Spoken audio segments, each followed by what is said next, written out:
If there is one thing NBA Hall of Famer and Turner sports broadcaster Charles Barkley is going to do, it's speak his mind. This could be instances of truthful fodder or sheer disappointment. I am not a role model. However, he is a man who uses his position. And one thing I hate about the media, you can tell guys they like and dislike. To give his take, and it is always authentically him. Which brings us to Charlie Baker, the former governor of Massachusetts, who was anointed head of the NCAA in March, succeeding this guy. There's not even a salary to debate. They're not employees, they're students. Mark Emmert, who saw public support from this guy. You have this big pile of cash that corrupts grown people. Let's give it to the kids. I mean, I don't know that makes sense to me. But if you're talking about college students, it seems to me that the point of them being there is for them to get in those books and learn. CNN commentator Van Jones. Baker, in an interview with Greg Gumbel and Clark Kellogg, said, "I would really like to see some sort of uniform standard contract so that when somebody signs it, they know they're signing the same kind of agreement everybody else is signing," in regards to name, image, and likeness. When asked how he'll govern the issue, he said, "We're going to talk with the folks in Washington about this." The NCAA, they're the biggest pimps around. Barkley was vehemently against it, saying the following: "Did he say we're going to ask the politicians to help us? See, that pisses me off already. Our politicians are awful people. We can't ask these politicians nothing. Those people are awful people, Democrats and Republicans. They're all crooks."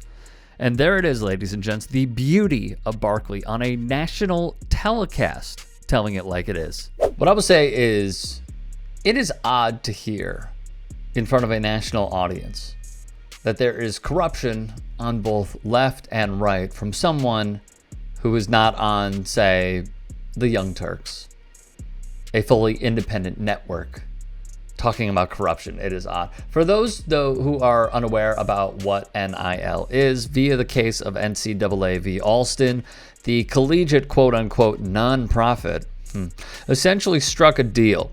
We as an organization will not pay athletes, but they are welcome to strike deals with brands. On the issue of players being paid, you'd be shocked to hear who sounded logical on their rulings. This was from Justice Kavanaugh. Nowhere else in America can businesses get away with agreeing to not pay their workers a fair market rate on their theory that their product is defined by not paying their workers a fair market rate. The NCAA is not above the law. So Mark Emmert, just like the NCAA, is becoming ancient and archaic. Thus, here we are. If the feds enact legislation, everyone must adhere to it, wrote Michael Dixon.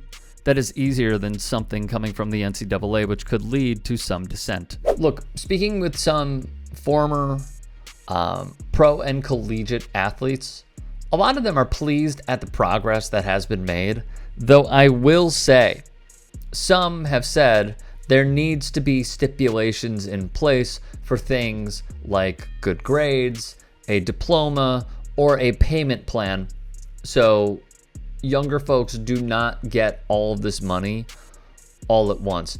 These are points that I kind of disagree with, but I'm glad that we are bringing each angle here to the table. On the, we need the feds to craft the NIL legislation front, a man who does not know the three branches of government and spews great replacement neo-Nazi conspiracy theories, Alabama Senator Tommy Tuberville and West Virginia Senator Joe Manchin say they are on the case. Tuberville and Manchin have been working on a bill with hopes of a spring 2023 release. On3's Peter Nakos previously reported, meaning help could be coming from a federal standpoint. I think what's most important here is to pay attention to who is clamoring to what Baker is saying. Aside from Baker, a Republican governor. Jack Swarbrick, AD at Notre Dame, really on board with this. Joe Manchin, really on board with this. Tommy Tuberville, really on board with this. So, I leave you with that. Which side are you on?